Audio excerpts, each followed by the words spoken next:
ಭಾರತ ಹಳ್ಳಿಗಳ ನಾಡು, ಹಲವು ಸಂಸ್ಕೃತಿಗಳ ಬೀಡು. ನಮ್ಮಲ್ಲಿ ಹಬ್ಬ ಹರಿದಿನ ಜಾತ್ರೆಗಳಿಗೆ ಕಡಿಮೆ ಏನಿಲ್ಲ. ಹೀಗೆಲ್ಲ ಜಾತ್ರೆ ಉತ್ಸವಗಳು ನಡೆಯುವಾಗ ಇಂಥದ್ದೊಂದು ಶಬ್ದ ನಾದ ನಮಗೆ ಕೇಳುತ್ತಲೇ ಇರುತ್ತದೆ.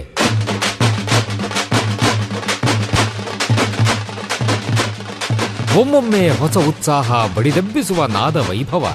ಇದು ತಮಟೆಯ ಸದ್ದು, ಡೊಳ್ಳಿನ ಸದ್ದು. ಇವು ಮೇಳೈಸಿದಾಗ ಒಮ್ಮೆಲೆ ಒಗ್ಗೂಡುತ್ತವೆ ನಮ್ಮ ಮೈಮನಗಳು. ಇದು ಗ್ರಾಮೀಣ ಸಂಸ್ಕೃತಿ. ಇಲ್ಲಿ ಇಲ್ಲ ಯಾವುದೇ ಇತಿಮಿತಿ. ಕಾಲುಗಳು ಕುಣಿಯುತ್ತವೆ, ಹೃದಯ ಸಂಭ್ರಮಿಸುತ್ತದೆ. ಕರ್ನಾಟಕದ ವೈಶಿಷ್ಟ್ಯ ನಿಮ್ಮ ಸಮುದಾಯ ರೇಡಿಯೋನಲ್ಲಿ. Radio active 90.4 megahertz. ಕೇಳಿ ರೇಡಿಯೋ ಆಕ್ಟಿವ್. ಆಗಿ ಆಕ್ಟಿವ್ ಆಕ್ಟಿವ್ ಆಕ್ಟಿವ್ ಆಕ್ಟಿವ್. ನಮಸ್ಕಾರ ಸ್ನೇಹಿತರೆ, ನೀವು ಕೇಳ್ತಾ ಇದ್ದೀರಾ ಬೆಂಗಳೂರಿನ ಮೊಟ್ಟ ಮೊದಲ ಸಮುದಾಯ ಬಾನುಲಿ ಕೇಂದ್ರ 90.4 ಕಂಪನಾಂಕಗಳಲ್ಲಿ. ಇದು ರೇಡಿಯೋ ಆಕ್ಟಿವ್. ನಾನಿದ್ದೀನಿ ನಿಮ್ಮ ರೇಡಿಯೋ ಗೆಳತಿ ರಾಧಾ. ಕೇಳುವರೆ, ಇವತ್ತಿನ ಘನತೆಯ ದುಡಿಮೆ ಕಾರ್ಯಕ್ರಮಕ್ಕೆ ನಿಮ್ಮೆಲ್ಲರಿಗೂ ಆತ್ಮೀಯವಾದಂತಹ ಸ್ವಾಗತ. ಇವತ್ತಿನ ಘನತೆಯ ದುಡಿಮೆ ಕಾರ್ಯಕ್ರಮದಲ್ಲಿ ನಮ್ಮ ಜೊತೆ ಇದ್ದಾರೆ ರಂಜಿತಾ ಅವರು HIV ಪಾಸಿಟಿವ್ ಸಹ ಆಗಿದ್ದಾರೆ. ಅವ್ರಿಗೆ ಹೇಗೆ ಗೊತ್ತಾಯಿತು, ಈಗ ಲೈಫ್ ಹೇಗೆ ನಡೆಸ್ತಾ ಇದ್ದಾರೆ ಅನ್ನೋ ಅವರ ಒಂದು ವಿಚಾರನ ಇವತ್ತಿನ ಒಂದು ಸಂಚಿಕೆಯಲ್ಲಿ ನಮ್ಮ ಜೊತೆ ತಿಳಿಸ್ಕೊಡ್ತಾರೆ. ಹಾಗಾದ್ರೆ ಬನ್ನಿ ಇವತ್ತಿನ ಘನತೆಯ ದುಡಿಮೆ ಕಾರ್ಯಕ್ರಮಕ್ಕೆ ಅವ್ರನ್ನ ಸ್ವಾಗತಿಸೋಣ. ರಂಜಿತಾ ಅವರೇ, ನಮಸ್ತೆ. ನಿಮ್ಗೆ ಎಲ್ಲಿವರೆಗೂ ಓದಿದ್ದೀರಾ ರಂಜಿತಾ? ಆಮೇಲೆ ಮುಂದಕ್ಕೆ ಯಾಕೆ ಓದ್ಲಿಲ್ಲ? ಕಷ್ಟ ಇತ್ತು, ಕೆಲ್ಸಕ್ಕೆ ಹೋಗ್ತಿದ್ದೆ ಮೇಡಮ್, ಬಿಟ್ಬಿಟ್ಟು. ಹೌದಾ? ನಿಮ್ ತಂದೆ ಏನ್ ಕೆಲಸ ಮಾಡ್ತಾ ಇದ್ರು ರಂಜಿತಾ? ಅವ್ರು ವೆಲ್ಡಿಂಗ್ ಕೆಲಸ ಮಾಡ್ತಾ ಇದ್ರು ಮೇಡಮ್. ಎಷ್ಟು ಜನ ನಿಮ್ ತಂದೆಗೆ ಮಕ್ಕಳು? ನಾವು 3 ಜನ ಮೇಡಮ್, ನಾನು ನನ್ನ ತಂಗಿ ತಮ್ಮ. ಓಕೆ. ಎಲ್ರು ಓದಿಲ್ವಾ, ನೀವು ಮಾತ್ರ ಓದಿಲ್ವಾ? ನಾನು ಮಾತ್ರ 7th, ಅವರಿಬ್ರು ತಂಗಿ ತಮ್ಮ SLC ಓದವ್ರೆ. ಓದಿದಾರ ಅವರಿಬ್ರು? ಓಕೆ. ಯಾವ ಏಜಿಗೆ ಮದ್ವೆ ಆಯ್ತು ರಂಜಿತಾ ನಿಮ್ದು? ಒಂದ್ 25-26 ಮೇಡಮ್. ಅಲ್ಲಿವರೆಗೂ ಏನ್ ಮಾಡ್ತಾ ಇದ್ರಿ ರಂಜಿತಾ ಮನೆಯಲ್ಲಿ? ಕೆಲ್ಸಕ್ಕೆ ಹೋಗ್ತಿದ್ದೆ ಮೇಡಮ್. ನಾನು ಕೆಲ್ಸಕ್ಕೆ ಬೇರೆ ಹೋಗ್ತಿದ್ದೆ. ಫಸ್ಟೇ ಕಾಯಿಲೆ ಬೇರೆ ಇತ್ತಲ್ಲ, ಕೆಲ್ಸಕ್ಕೆ ಹೋಗ್ಕೊಂಡು ನನ್ ಪಾಡ್ ನಾನು ಇದ್ದೆ ಮೇಡಮ್. ಏನ್ ಕೆಲಸ ಮಾಡ್ತಾ ಇದ್ರಿ? ಗಾರ್ಮೆಂಟ್ಸ್ ಹೋಗ್ತಿದ್ದೆ ಮೇಡಮ್. ಗಾರ್ಮೆಂಟ್ಸ್ ಹೋಗ್ತಾ ಇದ್ರಾ? ಆಮೇಲೆ ಸ್ಕೂಲ್ ಕೆಲ್ಸಕ್ಕೆ ಹೋಗ್ತಿದ್ದೆ. ಅದ್ ಬಿಟ್ಟು ಮನೆ ಕೆಲಸ ಎಲ್ಲಾ ಮಾಡಿದೀನಿ ಮೇಡಮ್ ಅವಾಗ. ಹೌದಾ? ಓಕೆ. ನಿಮ್ಗೆ ಈ ತರ ತೊಂದ್ರೆ ಇದೆ ಅಂತ ಹೇಗ್ ಗೊತ್ತಾಯ್ತು ರಂಜಿತಾ? ಹುಷಾರ್ ತಪ್ತಾ ಇದೆ ಮೇಡಮ್. ಜ್ವರ ಬರೋದು, ಬಿಟ್ಟು ಬಿಟ್ಟು ತುಂಬಾ ಸುಸ್ತಾಗೋದು ಆಗ್ತಾ ಇತ್ತು. ನಂಗೆ ಪರಿಚಯ ಡಾಕ್ಟ್ರೆ ಅವ್ರು. ಯಾವಾಗ್ಲೂ ಅವ್ರ ಹತ್ರನೇ ಹೋಗ್ತಾ ಇದ್ದಾರೆ ಡಾಕ್ಟರ್ ಹತ್ರ. ಅವ್ರು ಈ ತರ ಒಂದ್ ಇರ್ಬೋದು, ಡೌಟ್ ಚೆಕ್ ಮಾಡಿ ನೋಡೋಣ, ಇದೊಂದು ಕಾಯಿಲೆ ಅಂತ ಹೇಳಿದ್ರು. ಚೆಕ್ ಮಾಡ್ದಾಗ ಬಂತು ಮೇಡಮ್, ಪಾಸಿಟಿವ್ ಅಂತ ಬಂತು. ಹೌದಾ? ಹೇಗ್ ಅನಿಸ್ತು ಆ ರೀತಿ ರಿಪೋರ್ಟ್ ಬಂದಾಗ? ನಿಮ್ಗೆ ಹೆಂಗ್ ಅನಿಸ್ತು ರಂಜಿತಾ? ಆಗದೆ ಇರೋದೇ ಬೇಡ, ಸತ್ತೋಗೋಣ, ಇನ್ನೇನಪ್ಪ ಜೀವನ ಅನ್ಕೊಂಡು ಇದ್ದೆ. ಮನೇಲಿ ಯಾರು ಹೇಳಿರ್ಲಿಲ್ಲ ತಕ್ಷಣಕ್ಕೆ. ನಾನು ಒಬ್ಬಳೇ ನುಂಗ್ಕೊಂಡ್ ಸುಮ್ನೆ ಇದ್ದೆ. ಆಮೇಲೆ ಒಂದೊಂದೇ ಕಾಯಿಲೆ ಬರೋ ಶುರು ಮಾಡ್ತಲ್ಲ, ಮನೇಲಿ ಡೌಟ್ ಆಯ್ತು ಅವ್ರಿಗೂನು, ಏನಕ್ಕೆ ಹೆಂಗ್ ಆಗ್ತಿದೆ ಅಂತ. ಟಿವಿ ಅಟ್ಯಾಕ್ ಆಯ್ತು ನನಗೆ. ಆಮೇಲೆ ನೆಕ್ಸ್ಟ್ ಆಮೇಲೆ ಟಿವಿ ಅಟ್ಯಾಕ್ ಆದ್ಮೇಲೆ ಶಿವಾನಗರದಲ್ಲಿ ಟಿವಿ ಹಾಸ್ಪಿಟಲ್ ಇದೆ, ಪ್ರೇಮರ್ಸ್. ಅಲ್ಲಿಗೆ ಯಾರೋ ಹೇಳಿದ್ರು ಹಿಂಗೆ ಹೋಗಿ ಅಂತ. ಅಲ್ಲಿ ತುಂಬಾನೇ ಟಿವಿ ಮೀರೋಗಿತ್ತು ನನಗೆ. ಬದುಕೋದೇ ಕಷ್ಟ ಅಂತ ಹೇಳಿದ್ರು ಡಾಕ್ಟ್ರು. 1 ವರ್ಷ ಟ್ರೀಟ್ಮೆಂಟ್ ತಗೊಂಡು ಆಮೇಲೆ ಕ್ಲಿಯರ್ ಆದ್ಮೇಲೆ ನಂಗೆ ಬೋರಿಂಗ್ ಅವರೇ ಬರ್ದು ಎಲ್ಲ ಕೊಟ್ರು ಮೇಡಮ್, ಬೋರಿಂಗ್ ಮಾತೆ ತಗೊಳ್ಳಿ ಅಂತ. ಹೌದಾ? ಅವಾಗ ನೀವು ಫ್ಯಾಮಿಲಿ ಜೊತೆ ಇದ್ರ ಸಪರೇಟ್ ಆಗಿದ್ರು ರಂಜಿತಾ? ಇಲ್ಲ, ಅಮ್ಮನ ಜೊತೆನೆ ಇದ್ದೆ. ಅಮ್ಮ, ತಂಗಿ, ತಮ್ಮನ ಜೊತೆನೆ ಇದ್ದೆ. ಹೌದಾ? ನಿಮ್ಗೆ ಹೇಗ್ ಆಗಿರ್ಬೋದು ರಂಜಿತಾ ಇದು ಈ ತರ ತೊಂದ್ರೆ? ಅದು ಇಂಜೆಕ್ಷನ್ಗಳೆಲ್ಲ ಅವಾಗೆಲ್ಲ ಒಬ್ರಿಗೊಬ್ರು ಕೊಡ್ತಿದ್ರಲ್ಲ ಮೇಡಮ್, ಡೈರೆಕ್ಟ್ ಆಗಿ ಕೊಡ್ತಿದ್ರಲ್ಲ ಅವಾಗೆಲ್ಲ, ಹಂಗಾಗಿರ್ಬೋದು ಅನ್ಕೋತೀನಿ ಮೇಡಮ್. ಯಾವಾಗಾದ್ರೂ ಬ್ಲಡ್ ಏನಾದ್ರು ತಗೊಂಡಿದ್ರ ರಂಜಿತಾ? ಬ್ಲಡ್ ಏನ್ ತಗೊಂಡಿಲ್ಲ ಮೇಡಮ್. ನಾನು ಬ್ಲಡ್ ಮಗು ಈ ಮಾತೆ ಶುರು ಮಾಡಿದ್ಮೇಲೆ ತಗೊಂಡೆ. ನಂಗೆ ಬ್ಲಡ್ ಕಮ್ಮಿ ಆಗ್ಬಿಟ್ಟಿದ್ ಮಾರೆ ಚೇಂಜ್ ಮಾಡಿದಾಗ ಅವಾಗ ತಗೊಂಡಿದ್ದೆ ಮಾತ್ರ. ಕಿಮ್ಸಲ್ಲಿ ಅವರೇ ಹಾಕಿದ್ರು 2 ಬಾಟ್ಲು. ಫಸ್ಟ್ ಎಲ್ಲ ತಗೊಂಡಿಲ್ಲ, ಚಿಕ್ಕ ವಯಸ್ಸೆಲ್ಲ ತಗೊಂಡಿಲ್ಲ. ಹೌದಾ? ಯಾವ ಏಜಿಗೆ ಮದ್ವೆ ಆಯ್ತು ರಂಜಿತಾ? ನಿಮ್ಗೆ ಮದ್ವೆಗ್ ಮುಂಚೆನೆ ಗೊತ್ತಾಯ್ತು ಈ ತರ ತೊಂದ್ರೆ ಇದೆ ಅಂತ? ಆಮೇಲೆ ಯಾವಾಗ ಮದ್ವೆ ಮಾಡ್ಕೊಂಡ್ರಿ? ಒಂದ್ 26 ವರ್ಷ ಮೇಡಮ್ ಅನ್ಕೋತೀನಿ. 26 ವರ್ಷ. ಅಲ್ಲಿವರೆಗೂ ಅಪ್ಪ ಅಮ್ಮನ ಜೊತೆನೆ ಇದ್ರಾ? ತಂದೆ ಇರ್ಲಿಲ್ಲ, ತಂದೆ ತೀರ್ಕೊಂಡ್ಬಿಟ್ಟಿದ್ರು. ತಾಯಿ, ತಂಗಿ, ತಮ್ಮನ ಜೊತೆ ಇದ್ದೆ. ಓಕೆ. ಅವ್ರದ್ದು ಸ್ವಂತ ಮನೆ ಇದೆಯಾ ಇಲ್ಲಿ ರಂಜಿತಾ ಬೆಂಗಳೂರಿನಲ್ಲಿ? ಬೆಂಗಳೂರಲ್ಲಿ ಇತ್ತು ಮೇಡಮ್, ಶ್ರೀನಿವಾಸ ಕಾಲೋನಿಯಲ್ಲಿ ಸ್ವಂತ ಮನೆ ಇತ್ತು. ಅದೇನೋ ಸ್ವಲ್ಪ ಕಿರುಕಾಗಿ ಗಲಾಟೆ ಒಳಗೆ ಅದು ಮಾರ್ಬಿಟ್ಟು, ನಾವು ಅಮ್ಮ ಮಾರ್ಬಿಟ್ಟು ಒಂದ್ ತಂಗಿ ಮದುವೆ ಮಾಡಿದ್ರು. ಅದೇ ದುಡ್ಡು ತಗೊಂಡ್ ಬಂದು ಸ್ವಲ್ಪ ರಿಲೀಸ್ಗೆ ಹಾಕಿಸ್ಕೊಂಡ್ರು. ಹೌದಾ? ಸ್ವಂತ ಮನೆ ಎಲ್ಲ ಮಾಡಿದ್ದ ಅವಾಗೆಲ್ಲ, ದುಡ್ದು ಮಾಡಿದ್ದ ಮೇಡಮ್ ಅವಾಗ. ಓಕೆ. ನಿಮ್ದು ಪ್ರಾಪರ್ ಊರು ಯಾವ್ದು ರಂಜಿತಾ? ನಮ್ ತಾಯಿ ಊರು ಕನಕಪುರ, ಅರೆಕಟ್ಟೆ ದೊಡ್ಡಿ ಹತ್ರ. ನಮ್ ತಾಯಿ ಯಜಮಾನ್ರು ಹಾಸನ. ಓಕೆ. ಈ ಜೀವನ ದುಡಿಯೋದಕ್ಕೆ ಅಂತಾನೆ ಬೆಂಗಳೂರಿಗೆ ಬಂದಿದ್ರಾ? ಇಲ್ಲ ಮೇಡಮ್, ನಮ್ಮ ತಂದೆ ಅವಾಗೆಲ್ಲ ಹಳ್ಳಿ ಕಾಡು ಎಲ್ಲ ಜೀವನ ಮಾಡಕ್ ಆಗಲ್ಲ ಅಂತ ನಮ್ಮ ಅಮ್ಮನ ಮದುವೆ ಮಾಡ್ಕೊಂಡ್ಮೇಲೆ ಬೆಂಗಳೂರು ಕರ್ಕೊಂಡ್ಬಿಟ್ರಂತೆ. ಮತ್ತೆ ಹೋಗ್ಲೇ ಇಲ್ಲ, ಅವ್ರು ಹಳ್ಳಿ ಕಡೆ ಹೋಗ್ಲೇ ಇಲ್ಲ. ಹೌದಾ? ಹಂಗಾಗಿ ಬೆಂಗಳೂರಲ್ಲೇ ಉಳ್ಕೊಬಿಟ್ರು.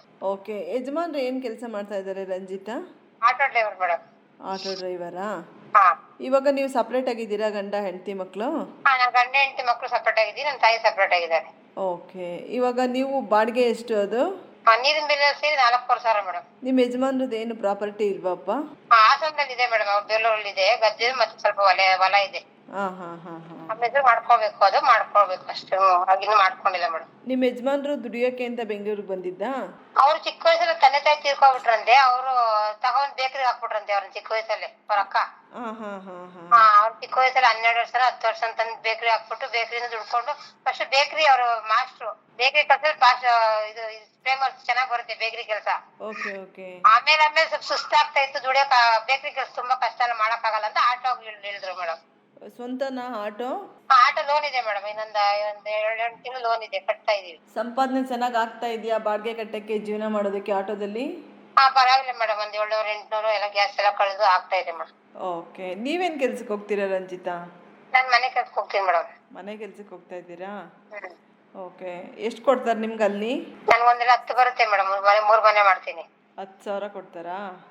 ಬೆಳಗ್ಗೆ ಎಷ್ಟೊತ್ತಿಗೆ ಹೋಗಿ ಎಷ್ಟೊತ್ತಿಗೆ ಬರ್ತೀರಾ ರಂಜಿತಾ? 6 ಗಂಟೆಗೆ ಹೋಗಿ 12 ಗಂಟೆಗೆ ಬರ್ತೀನಿ. 3 ಮನೆ, ಒಂದ್ ಮನೇಲಿ 3 ಅವರ್ ಆಗುತ್ತೆ, ಇನ್ನೊಂದ್ ಮನೇಲಿ ಅರ್ಧ ಗಂಟೆ ಆಗುತ್ತೆ. ಓಕೆ. ಈಗ ನಿಮ್ಗೆ ಎಷ್ಟು ಜನ ಮಕ್ಕಳು ರಂಜಿತಾ?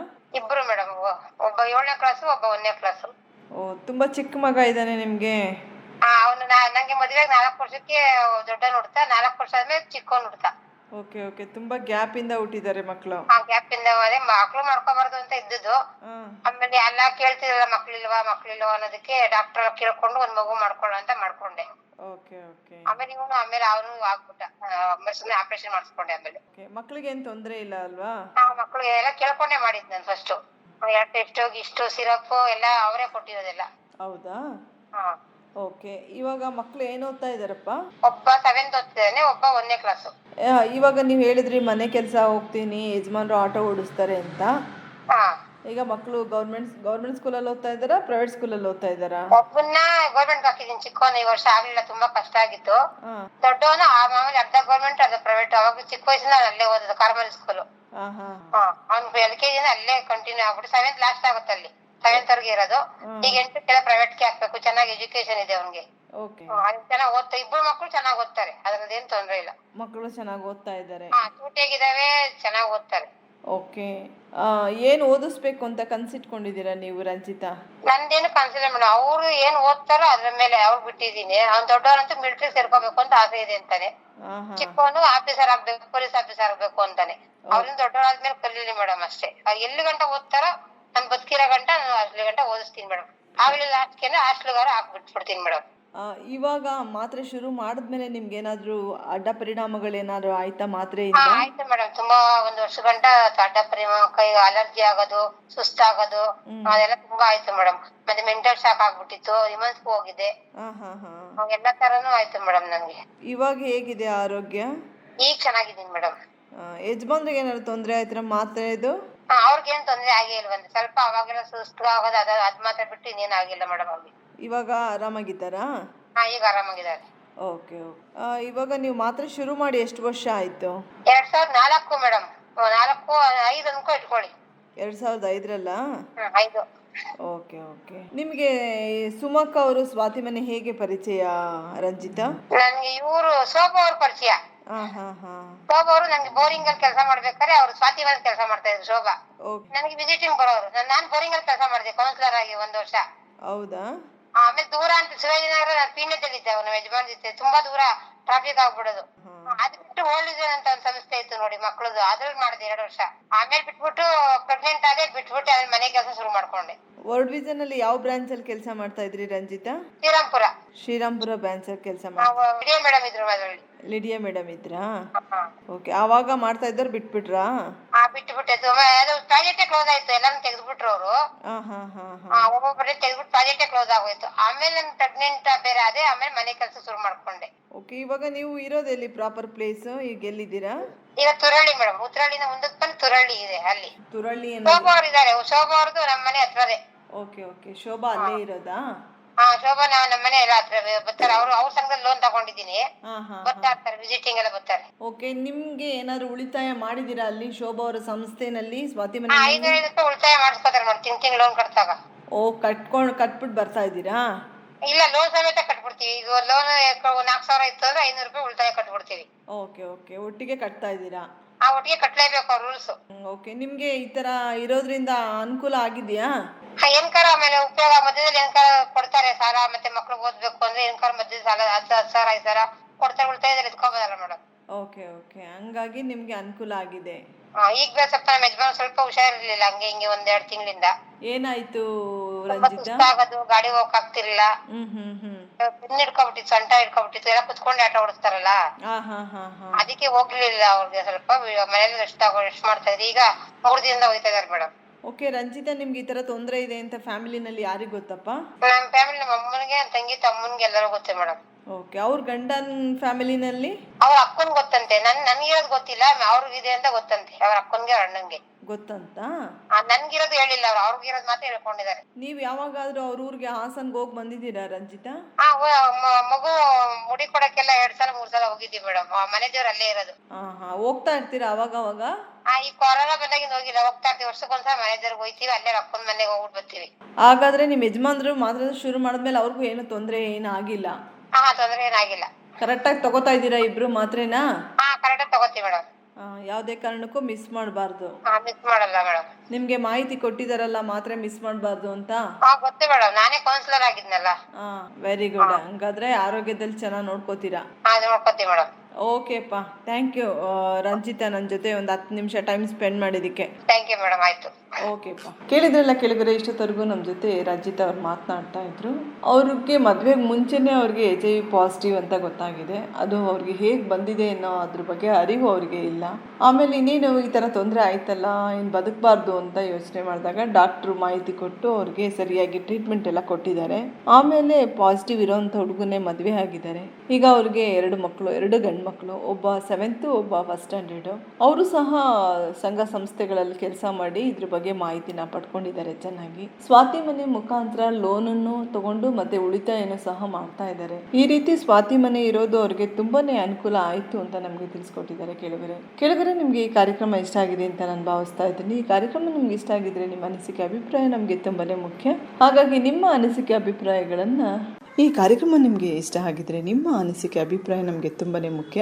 ಹಾಗಾಗಿ ನಿಮ್ಮ ಅನಿಸಿಕೆ ಅಭಿಪ್ರಾಯಗಳನ್ನು ನಮ್ಮ ರೇಡಿಯೋ ಆ್ಯಕ್ಟಿವ್ ಫೇಸ್ಬುಕ್ ಮತ್ತು ಇನ್ಸ್ಟಾಗ್ರಾಮ್ನಲ್ಲಿ ತಿಳಿಸಿ ಅಂತ ಹೇಳ್ತಾ, ಈ ಕಾರ್ಯಕ್ರಮವನ್ನು ಸಮುದಾಯದ ಜನರಿಗೆ ತಲುಪಿಸುವಲ್ಲಿ ನಮ್ಮ department media studies Jain deemed to be university ಎಂದು ಹೇಳಲು ನಾನು ಬಯಸುತ್ತೇನೆ. ಧನ್ಯವಾದಗಳೊಂದಿಗೆ ನಿಮ್ಮ ರೇಡಿಯೋ ಗೆಳತಿ ರಾಧಾ. ಊಟ ಅಂದ್ರೆ ಬರೀ ಉಪ್ಪಿನಕಾಯಲ್ಲ, ಉಪ್ಪಿನಕಾಯಿ ಊಟದ ಜೊತೆಗೆ ಮಾತ್ರ. ಹಾಗೇನೆ ರೇಡಿಯೋ ಕಾರ್ಯಕ್ರಮಗಳಲ್ಲಿ ಮನರಂಜನೆ ಮುಖ್ಯ ಅಲ್ಲ, ಮನರಂಜನೆಯೊಂದಿಗೆ ವಿಚಾರಪೂರ್ಣ ಕಾರ್ಯಕ್ರಮಗಳು ಅಗತ್ಯ. ಇದರಿಂದಾಗಿ ಸಮುದಾಯದ ಹಿತ ಕಾಯಲು, ಸಮುದಾಯದ ಗುರಿ ತೋರಲು ರೇಡಿಯೋ ಆಕ್ಟಿವ್ ವಾಹಿನಿ ಪ್ರಸಾರವಾಗುತ್ತಿದೆ. ಪರಿಸರ, ಶಿಕ್ಷಣ, ಭಾಷಣ, ಸಂದರ್ಶನ, ಮಾಹಿತಿಪೂರ್ಣ ವಿಚಾರಗಳ ಈ ರೇಡಿಯೋ ವಾಹಿನಿ ಪ್ರತಿಯೊಬ್ಬರ ಆತ್ಮೀಯ ಮಿತ್ರ, ಕಷ್ಟಕಾಲದ ಸಹಾಯಕ, ಇಷ್ಟ ವಿಚಾರಗಳ ಪ್ರಚೋದಕ, ಸಮುದಾಯದ ಹಿತಚಿಂತಕ. ತಪ್ಪದೆ ಕೇಳಿ 90.4 ತರಂಗಾಂತರದಲ್ಲಿ ರೇಡಿಯೋ ಆಕ್ಟಿವ್. ಕೇಳಿ ರೇಡಿಯೋ ಆಕ್ಟಿವ್, ಆಗಿ ಆಕ್ಟಿವ್.